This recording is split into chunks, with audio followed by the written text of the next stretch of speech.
Now we have House Bill 299, Delegate Grammer. Public Safety, Militia, Active Duty, Combat, Defend the Guard. And I'm going to call a couple of people. If you can come up, please. I would like Amy Lepore, Dylan Griffith, Michael Scott, and Alexander Schlegel. And the last one, Alexandra Rack. Good afternoon, Delegate. How are you? Good. How about yourself? Good, good.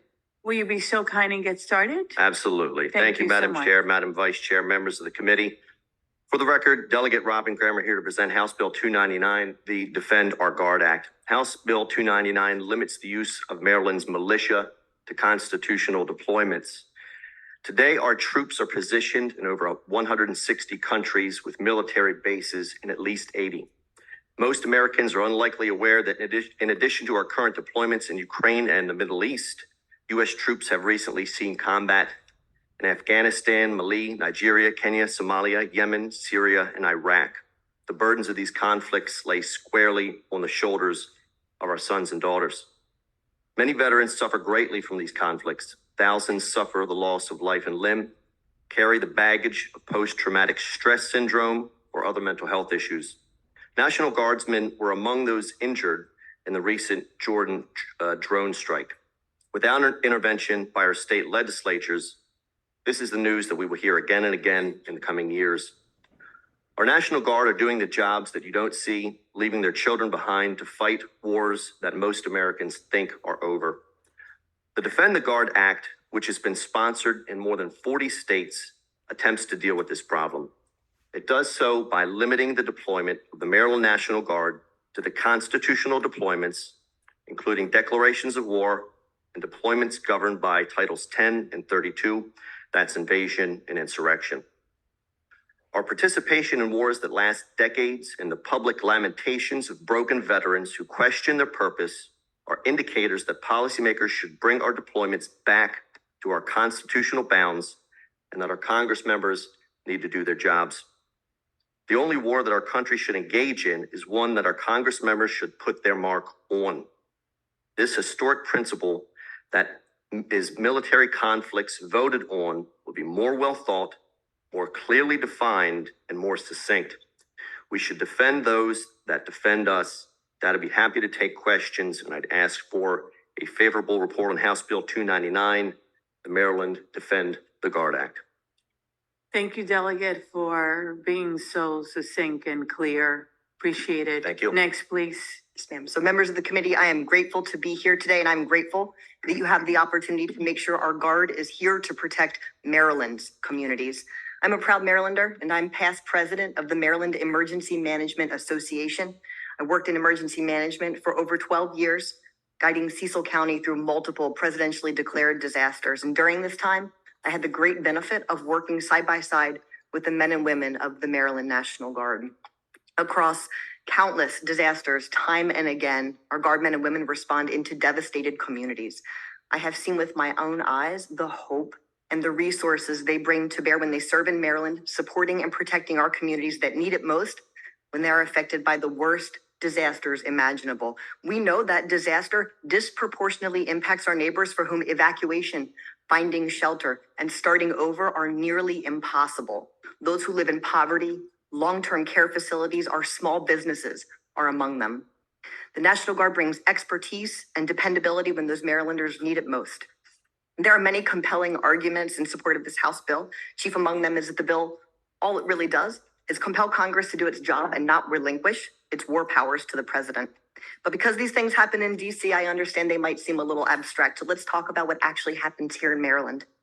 The elderly couple in Baltimore City that needs to get to the hospital despite feet of snow outside their home, and the ambulance crew that needs to get to them, they need your National Guard.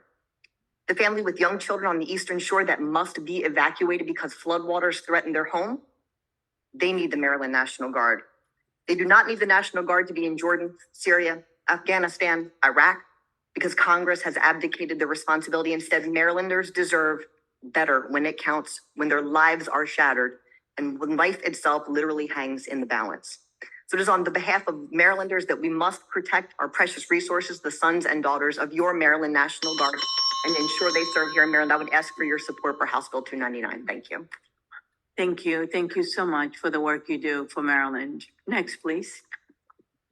Ladies and gentlemen, thank you for having me. My name is Dylan Griffith. I'm an Army combat veteran, and I served alongside a number of soldiers and Marines in the Helmand province of Afghanistan and fought in the Battle of the Sangin Valley. In my time there, I had the privilege of working alongside a large number of brave young men and women. And in my time with them, I learned that those men and women rarely recognize in the moment that what they are doing is brave. Often they are called there from a sense of duty or national pride. And in the case of the National Guard specifically, it is that they feel a sense of community, a tie to the place that they have grown up in, and they have made the choice to become better trained so that they can protect that community and their neighbors in the event that the worst should happen. But with the benefit of a clearer picture and hindsight, we can all see that they are brave for another reason, because they have made this commitment without the knowledge that they have also thrown themselves at the whim of the ebb and flow of priorities of the executive branch.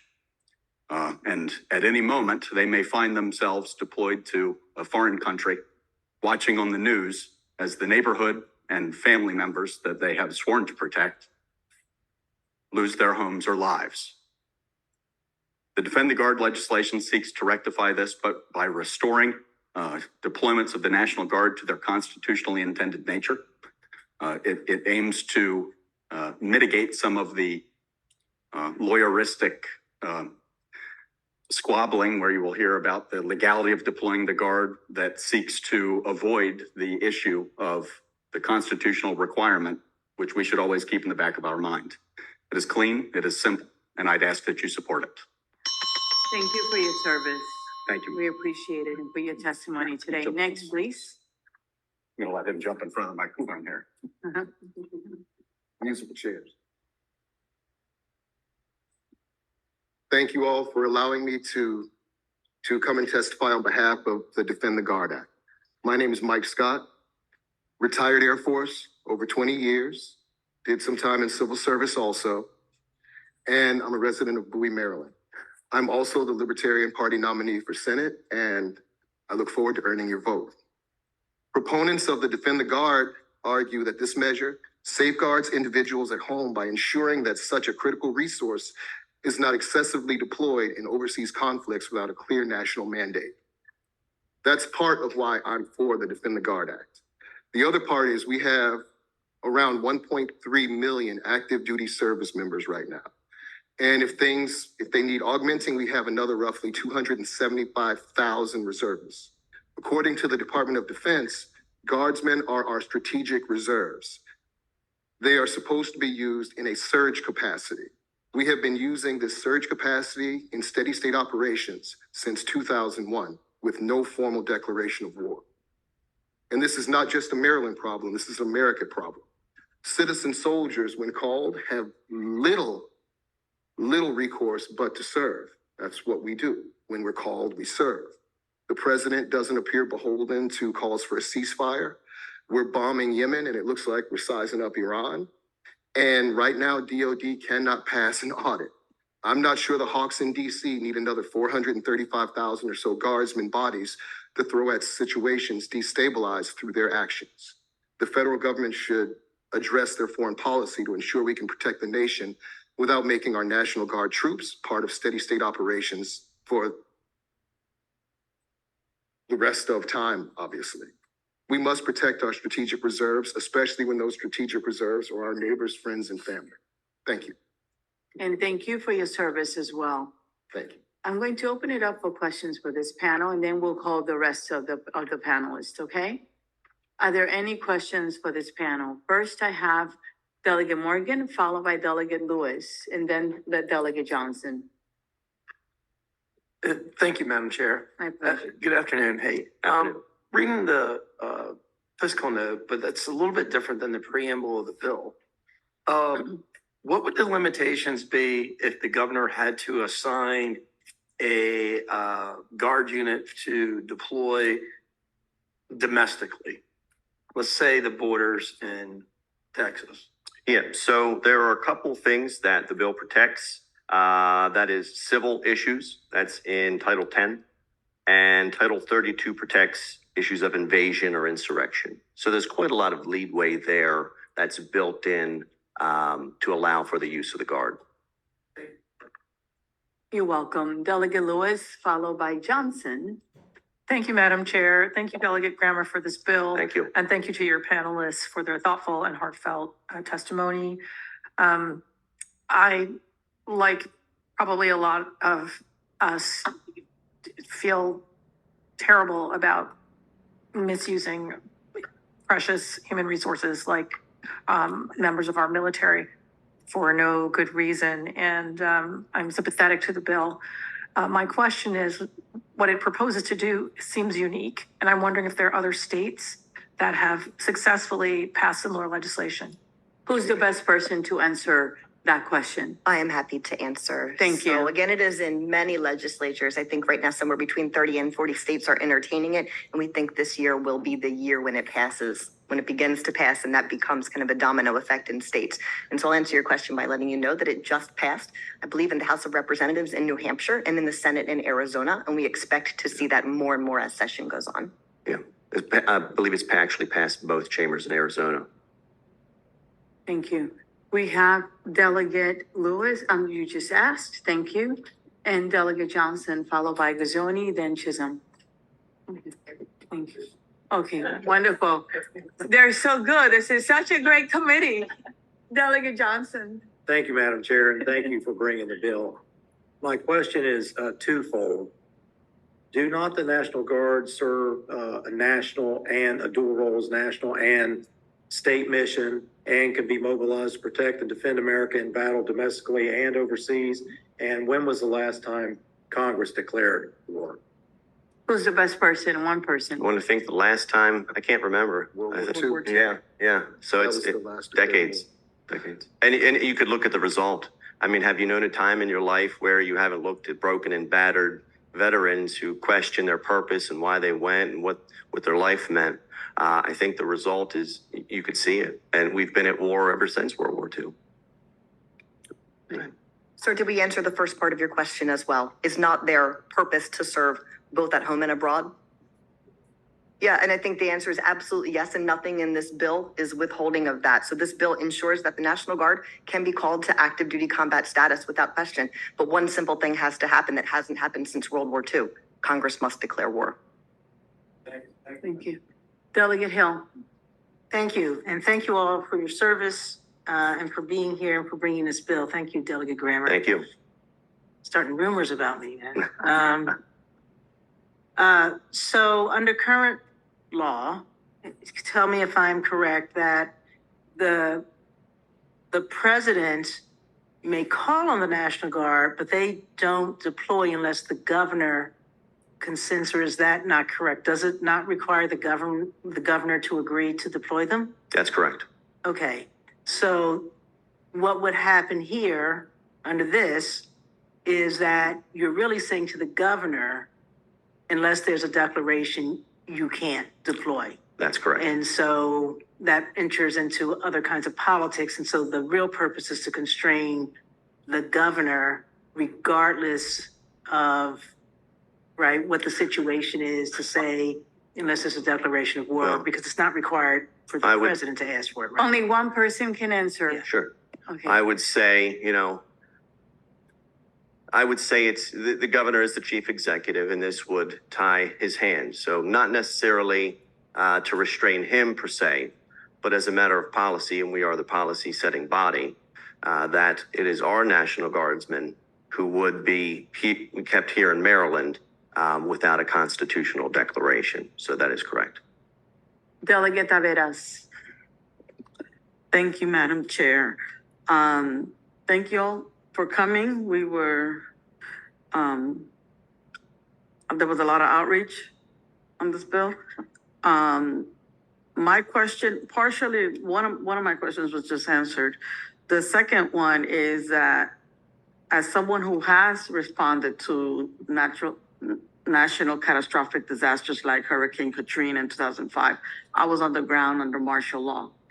And it was critical to have all hands on deck, so to speak, from all National Guardsmen across the country when over 80% of counties were affected. So in this case, are you not tying the governor's hands under this situation because it wouldn't be an act of war? I actually think exactly the opposite, and there's been a great discussion around this very issue.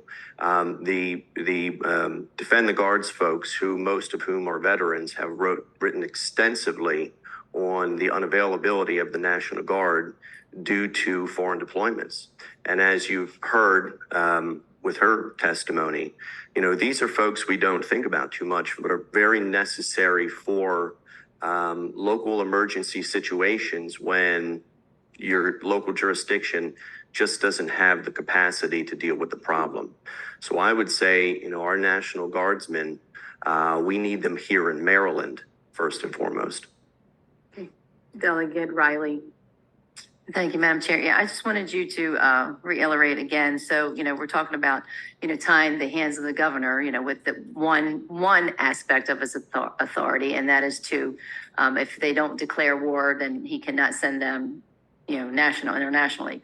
But it doesn't tie his hands for someone, like if something happens in Arizona or, you know, a disaster. And that's what you're talking about, I think. What if a natural disaster or a, you know, human disaster happens here in the U.S.? Absolutely. And we're finding out that we have a shortage because they're sent overseas for a war that wasn't declared as war. But he has the full authority now. And under this particular bill, he will still have the full authority to move them elsewhere within the United States, correct? 100% correct. Delegate White, followed by Delegate Hill.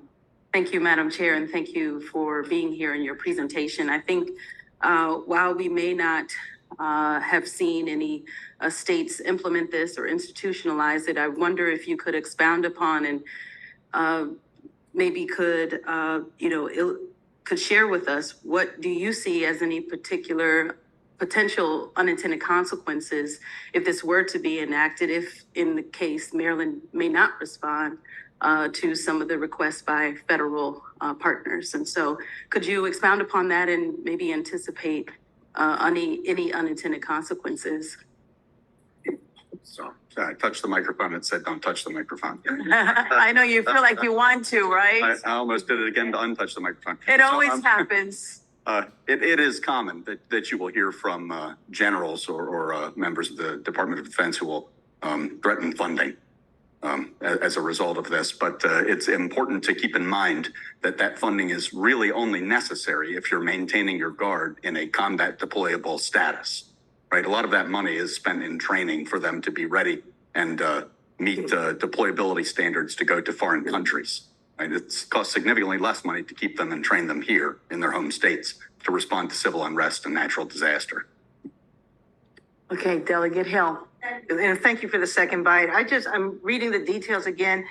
The way I'm reading this, where the oars are, in say the situation of January 6th of 2021, the governor would not have been allowed to respond by sending the Maryland National Guard to help out at the Capitol, because it says participation in armed conflict, and only the second one says in foreign state, and those are oars. So would that be correct? They would not have been allowed, even though that was on U.S. ground and not in foreign? I would disagree with that on the grounds that it be considered a civil unrest. All right, in the last question, Delegate Kerr. Thank you, Madam Chair. I'm wondering if there is no international role for the National Guard, would there be a need for an air mission? Well, I would say I would disagree with the idea that there is not a national role for the National Guard. I think there could be an international role for the National Guard. I think whatever that role is should be defined by a Congress that clearly states what that role is. And I think the intended consequences would be less protracted wars. I think the intended consequences would be safer communities.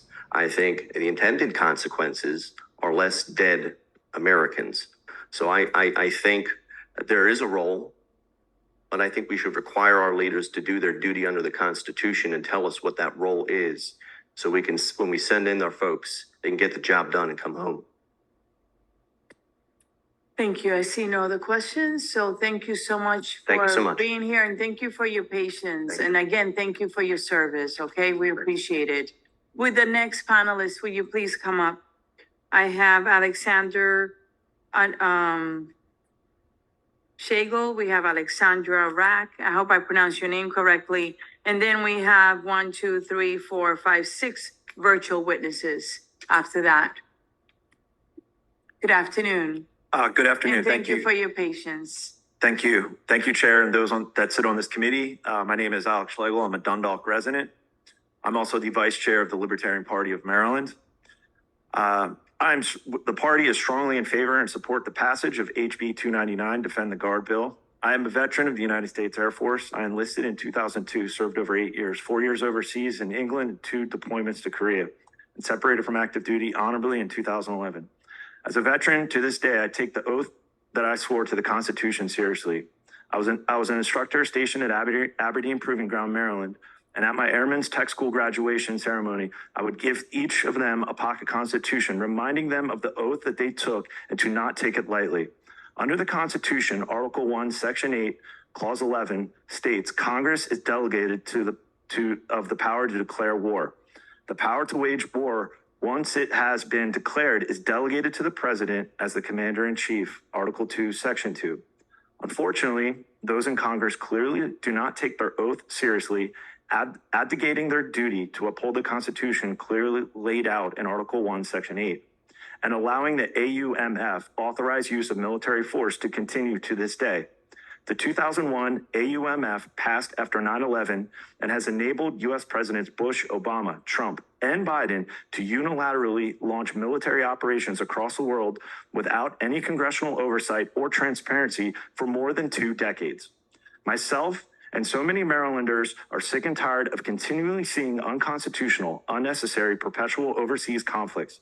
We are sick and tired of the lives lost, crippling injuries, PTSDs, and suicide post-deployments of our fellow veterans, friends, and family. It is time to return to a constitutional foreign policy of limited government, a republic, by bringing our troops home, ending our endless wars, and only using military force when required to protect the lives, liberty, and protect Americans. I fully support HB 299. I hope you do the same. Thank you. Thank you for your service. We really appreciate it. And your testimony today. Good afternoon. How are you? Good afternoon. I'm doing well. Thank you so much for having me today and allowing me. I am just a citizen here to support this bill. My name is Alexandra Rock, and I'm a proponent of Defend the Guard.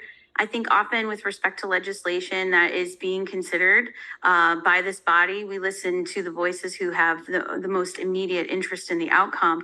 But I come before you as a resident and a mother of young children whose futures are not yet decided here in the state of Maryland. I have 2 of them with me today, 2 of my 4 sons back here, a little civics homeschool field trip. But National Guard service is a wonderful way for young people to give service to their state and their country and gain needed life and professional experience. However, most enter the National Guard service do not do so because they have a zeal for war or a desire to engage in armed conflict, but rather to serve their localities. It'd be expected that if we were in a conflict declared to be a war by Congress, that a young person signing up for the Guard would expect to see action in a foreign nation. However, Guardsmen often sign up for service expecting to serve their state first. In a domestic capacity, we saw the tragedy this weekend of service members killed and wounded in action in Syria. I have not known the United States Congress to declare a war in Syria or in Yemen or anywhere in the world for that matter. As you well have heard in it probably seen in your written testimony with 6 people waiting to testify, they'll probably mention this. that Congress has not declared war since World War II. My children are still in elementary and middle school. So what incentive is there for me to give them an idea that they could serve their country in a non-combat capacity with the Maryland National Guard if I know they could die in the sands of Iran, Syria, or Lebanon? So let us not lose another Maryland service member in a foreign conflict that has not been designated a war and protect our National Guard. And I just want to say, I heard lots of great questions during the last panel. And why not let Maryland be the first state to pass Defend the Guard instead of waiting to see what the other states do? So I hope that you support HB 299. Thank you. And who do you have with you today? This is my eldest son, Matthew, and little Elliot, who's taking a nap. He got very, very tired outside in the Senate building. Yeah. Hi, Matthew. How are you? Welcome to our committee. Thank you for your testimony today. Are there any questions for these two panelists? And you know, you said you're only a citizen. You're a very important citizen. Thank you and very your much. word matters, okay? And your advocacy. Thank you so much. You have a blessed evening. We have next the virtual witnesses, and we're gonna start. Will you be so kind and bring like 4 of them up? If you're able to, thank you so much. And again, thank you for your patience while we wait. And who's the little one back there? Nico? Hi, Nico. How are you? Welcome to our committee. I love the suit, Nico. Very sharp. Good afternoon. How are you? Will you be so kind and get started? And welcome to the Health and Government Operations Committee. Thank you for being so patient while we took the live testimony. You can get started. You're muted. Miss, is it Kuapio? Elisa? Yes, hi. Hi. Tell me how to pronounce your last name, please. That's right, Quapio, Elisa Quapio. Oh, all right. Wonderful. Thank you. Thank you for your patience. Can you get started with your testimony? Sure. Thank you very much. Okay, good afternoon. My name is Elisa Quapio, and I'm from Haverty Grace, Maryland. I'm speaking today as a teacher, a parent, and a citizen. Thank you for allowing me to speak on this important bill, HB 0299, Defend the Guard. I'm testifying for the 3rd year in a row in favor of this bill, and I believe HB 0299 is a triple win. It's a win for Maryland, for the families affected, and ultimately for America. For Maryland, we keep the skills, talent, and training of our guardsmen in Maryland to address whatever emergencies or disasters our state may face. We prevent burnout and maintain the high morale of our guardsmen for this purpose. We show the federal government that we value our state's constitutionally relegated autonomy to preserve our protective force for what we see fit. With this bill, these troops can be utilized by the federal government when Congress has made a formal declaration of war, but until then, they stay in Maryland. Guardsmen can be sent abroad for all sorts of unofficial entanglements for months or years, leaving their jobs vacant. And these people tend to be service-oriented citizens leaving behind jobs in hospitals, police and firehouses, schools, and small businesses. A teacher on my team at the high school where I teach will be leaving his classes 3 months before the end of the school year to a non-war deployment abroad. And it is devastating to his students who are immigrants from that region where he will go fight, and devastating to their education. Our state needs these great workers as much as possible, unless our nation is a threat and Congress has determined that. For families, undue absence has an obvious effect on families, especially with children or elderly parents dependent on them. And exhaustion, low morale of those multiply deployed to war zones where we don't have a war adds to the deterioration of families and society. And it's a win for America, because as Madison wrote,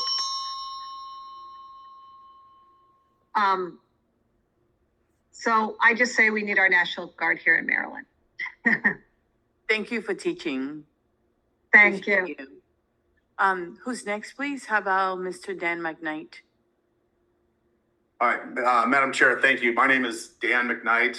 I'm a 13-year veteran. I served in the Pesh River Valley in Afghanistan, and I'm the chairman of a national veterans organization called Bring Our Troops Home. I'd like to start by saying that Congress has the authority to declare war, hard stop, right? The document that we swear our lives to defend has a safety measure built into it to ensure that we're not wasting our lives on inappropriate virtue signaling and calling every possible conflict defense of the Constitution. But Congress has failed in that safety measure, and so it's time for the states to interpose. The applicable code of federal law that this bill is aimed at is Title 10 USC Section 12301, and subsections B and D of that law state that a governor or a member of the National Guard or the Air National Guard may not be ordered into active duty service without the consent of the governor.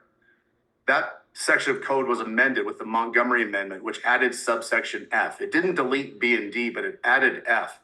And the amendment says that the consent of the governor may not be withheld with regard to active duty outside the United States, its territories and possessions, because of any objection to the location, purpose, type, or schedule of such activity. Why was F added and B and D were not removed?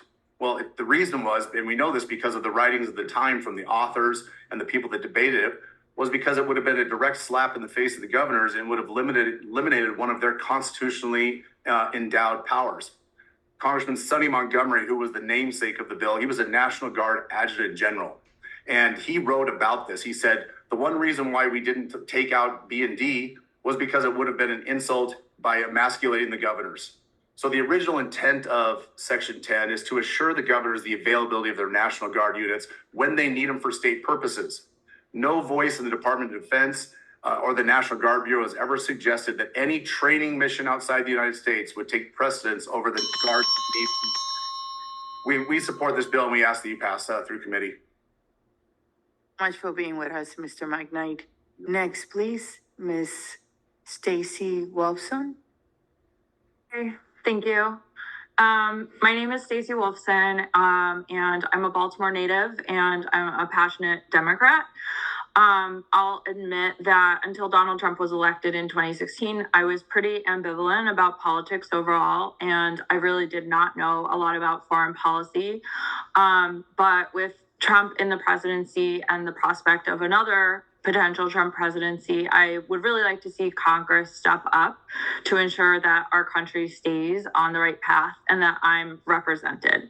As a Marylander, I'm proud to see that our state has the opportunity to take a step in that direction. Last year, I testified that my worst fear as the wife of a Purple Heart Marine veteran was that he would now in the National Guard be sent overseas to fight in a war that I don't support. This year is Westmore's Year of the Military Family, and we're on the brink of that fear coming true, which is extra chilling to me, knowing that 3 guardsmen were killed just a few days ago in Jordan. Growing up, my understanding was that Congress declared wars, the national military fought them, and that National Guards were at home to protect the people of their states. I've learned, obviously, that that is not exactly true. And if Congress is not willing to declare a war, then I don't think it's right that the National Guard should be deployed to support that war, especially if Congress does not support it on my behalf. During the pandemic, the National Guard gave me my first COVID vaccine at M&T Bank Stadium, and I would just like to see that they stay home unless Congress decides otherwise. So thank you so much for your consideration. Excellent timing. Thank you. And thank your husband for his service, and thank you for getting involved. Are there any questions for these witnesses from the committee? Seeing none, we want to thank you on behalf of the committee for your time and your service. You have a blessed day. We have next Mr. Scott Spaulding, Daniel Horton, and Michael Mahari. If you will be so kind and bring them up, please. And thank you for your patience as we wait.